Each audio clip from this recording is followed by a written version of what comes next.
Ek weet nie of jy dit ook gedoen het toe jy 'n kind was nie, maar toe ek nog baie klein was, was ek baie opgewonde wanneer ek iets kon tel. Veral wanneer ek ietsie kon tel of die dae kon tel in aanloop tot ietsie wat vir my opgewonde gemaak het. En gewoonlik wanneer ons klein kinders in ons lewens het, dan tel ons gewoonlik dae in terme van slaapies. Ons sal baie keer vir kinders sê, dit is nog net soveel slaapies, dan gaan ouma en oupa kom kuier. Of dit is nog net soveel slaapies, dan is dit Kersfees. Of is net nog soveel slaapies, dan gaan ons vakansie hou. Of wat ook al die geval is. En in die tel van ons dae, en die tel van hierdie slaapies, maak ons die opgewondenheid net soveel groter en soveel voller. En in vandag se Psalm is daar juis hierdie gedagte van om ons dae te tel wat sentraal staan. Die psalmdigter sê in Psalm 90 vers 12, hy bid eintlik teenoor die Here en hy sê dan vir die Here, Here, leer ons dae so te tel dat ons 'n wyse hart mag bekom. Here, leer ons om ons dae so te tel dat ons 'n wyse hart sal bekom. Wat probeer die psalmdigter hier sê? Probeer die psalmdigter vir ons sê dat ons 'n kalender of 'n almanak op ons mure moet sit, waarop ons elke liewe dag die ritueel moet deurgaan om op te staan in die oggend of te gaan slaap in die aande en net voordat ons gaan slaap 'n rooi kruisie deur nog 'n dag op die kalender te trek om te sê, dankie tog, ek het nog 'n dag van my lewe oorwin, dankie tog, ek het dit deur nog 'n dag in my lewe gemaak. Is dit wat die psalmdigter hier vir die Here vra, wanneer hy sê, Here, leer ons om ons dae te tel?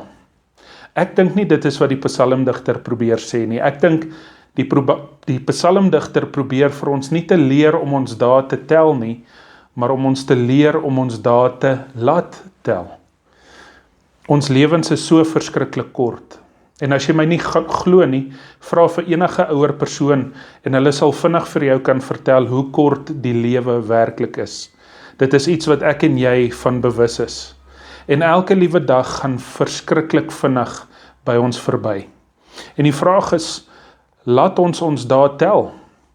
Wat maak ons met nog 'n dag in ons lewens? Wat maak ons met môre wat in ons lewens gaan kom? Wat maak ons met die volgende dag wat in ons lewens gaan kom? Laat ons daardie dae tel. En hoe laat ons so 'n dag tel? Ek dink ons laat die dae tel wanneer ons in dankbaarheid daardie dae voluit uitleef.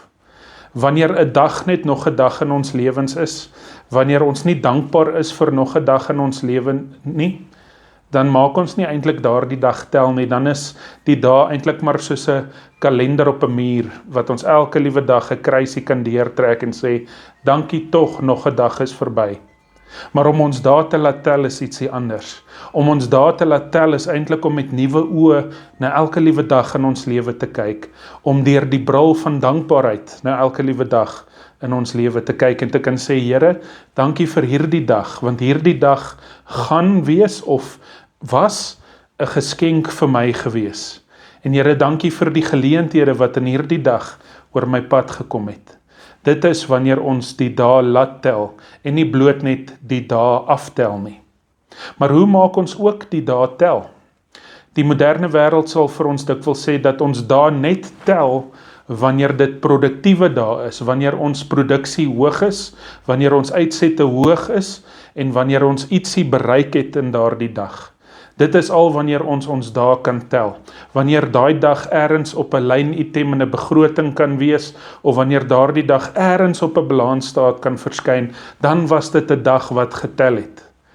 Uiteindelik dink ek, dit is eerder om ons dae te tel, om 'n kruisie te trek by ons dae. Presies soos die kalenderbeeld waarvan ek gepraat het. Om ons dae te laat tel is ietsie anders. Dis om te besef dat hierdie dag nie my toedoen is nie.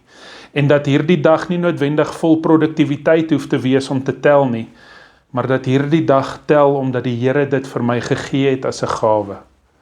En my vraag is, hoe gaan ek en jy ons dag laat tel? Met watter oë kyk ons na die dae in ons lewe? Is dit bloot net nog 'n ritme, nog 'n dag in ons lewe, iets wat ons ergens op 'n kalender kan aftel en aftrek? Of is elke liewe dag vir ons 'n geskenk, 'n gawe, iets wat uit die hand van die Here kom? Want dan tel ons nie net ons dae nie, maar dan laat ons dae tel. Hemelvader, baie dankie vir hierdie dag wat U vir ons gee of gegee het. Vader, dankie dat hierdie dag tel, nie omdat ons besig was of omdat ons produktief was of omdat ons sekere uitsette bereik het nie. Dankie dat hierdie dag tel omdat dit van U afkom, omdat dit 'n gawe van U af is. En Vader, help ons en lei ons om met nuwe oë na die dae in ons lewe te kyk, om nie net die dae van ons lewens af te tel nie, maar om elke liewe dag te laat tel, omdat ons weet, daai dag kom van U af. Ons vra dit alles in die groot en heilige naam. Amen.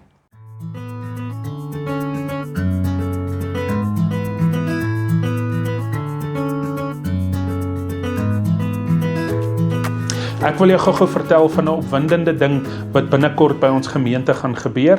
Op die 28ste Augustus, dit is 'n Vrydagmiddag, van 2 uur tot laat in die aand, het ons gemeente 'n bazaar, en die bazaar se tema is bosveldterapie.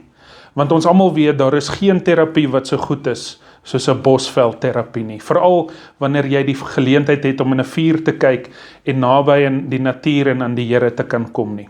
Nou op hierdie dag vier ons die bosveld en alles wat met die bosveld te doen het. Ons gaan heerlike pannekoeke hê, daar gaan lekker koffie wees, daar gaan hamburgers wees, daar gaan roosterkoeke wees, daar gaan hopepret wees vir die kinders, daar gaan 'n biertuin wees, daar gaan 'n golf driving simulator wees. Ons gaan op 'n unieke manier pannekoek maak op daardie dag wat ek hoop 'n bietjie aandag sal trek, en dan het ons 'n verskeidenheid van skole in die omgewing wie se kore by hierdie bazaar gaan optree. So ons wil jou uitnooi. Vrydag, die 28ste Augustus, van 2 uur af tot en met die aand, kom kuier saam met ons en kom ervaar 'n bietjie bosveldterapie. Baie dankie dat jy saam met my gekuier het vandag. Ons kuier verseker gou weer.